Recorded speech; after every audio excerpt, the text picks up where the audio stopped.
Il n'a pas brûlé la Syrie. Il n'a pas détruit l'Irak. Il n'a pas affamé l'Afrique. Il n'a pas pillé les richesses des pays faibles.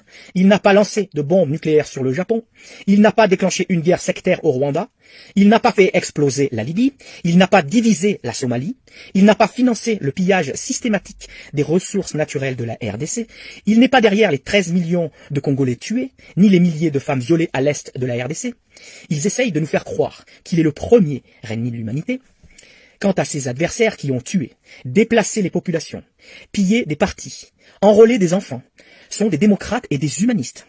France 24, RFI, CNN, BBC Afrique, BFM et les autres, ces médias du genre ne servent qu'à nous manipuler et à un lavage de cerveau du public.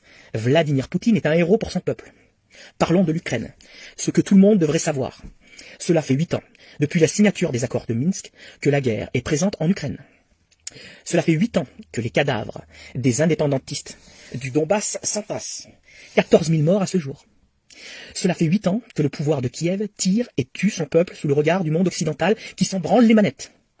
Cela fait 8 ans que les Russes demandent le respect du traité de Minsk II qui devait garantir l'autonomie des républiques séparatistes du Donbass et du Lugansk. Cela fait encore 8 ans que l'Europe de l'OTAN, 21 États de l'Union européenne, ferme les yeux sur le massacre des russophones. Cela fait 2 ans, depuis le départ de Trump, que Joseph Robinette Biden casse les couilles à Poutine pour implanter des bases de l'OTAN en Ukraine à 750 km de Moscou. Bordel de merde, à force de faire chier le monde, de fermer les yeux en toute hypocrisie, faut pas s'étonner, au bout de 8 ans, que les Russes perdent patience.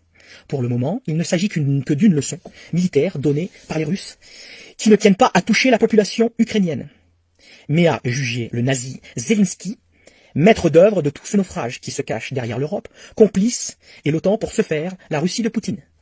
Alors, citoyens français, ouvrez vos putains de yeux, et ne jetez pas la pierre sur le seul responsable, montré du doigt, Vladimir Poutine. Regardez plutôt vers cette Europe pourrie, jusqu'à la moelle, intéressée par les seules richesses de l'Ukraine, qui pendant 8 ans a laissé les russophones se faire massacrer par Zelensky, sachant très bien que Poutine n'aurait d'autre choix que d'intervenir. Honte à vous l'Europe macroniste. Honte à toi l'OTAN de Biden. Honte au nouvel ordre mondial et sa clique sataniste.